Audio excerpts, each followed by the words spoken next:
എല്ലാവരും അത്താഴം കഴിക്കുന്നവരാണ്. അങ്ങനെ അത്താഴം കഴിക്കാൻ വേണ്ടിയിട്ട് നമ്മൾ കടന്നു വന്നാൽ അത്താഴം കഴിച്ചു കഴിഞ്ഞാൽ 7 പ്രാവശ്യം നമ്മൾ ചൊല്ലുമോ? അല്ലാഹു ലാ ഇലാഹ ഇല്ലാ ഹുവൽ ഹയ്യുൽ ഖയ്യൂം അലാ കുല്ലി നഫ്സിൻ ബിമാ കസബത്. ഒന്നുകൂടെ ചൊല്ലിക്കോ. അല്ലാഹു ലാ ഇലാഹ ഇല്ലാ ഹുവൽ ഹയ്യുൽ ഖയ്യൂം അലാ കുല്ലി നഫ്സിൻ ബിമാ കസബത്. 7 പ്രാവശ്യം നമ്മൾ ചൊല്ലണം. അത് നമുക്ക് വലിയ സന്തോഷം നൽകുന്ന കാര്യമാണ്.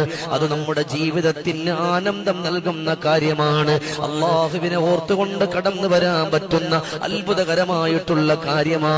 നിസാരം ഒരു വരിയല്ലേ ഉള്ളൂ. അതൊക്കെ ചൊല്ലാൻ നമ്മളെ കൊണ്ട് പറ്റുന്നില്ലെങ്കിൽ പിന്നെ നമുക്ക് എന്തിനാണ് മനുഷ്യനെന്ന് പറയുന്നത്? റബ്ബിന് വേണ്ടിയല്ലേ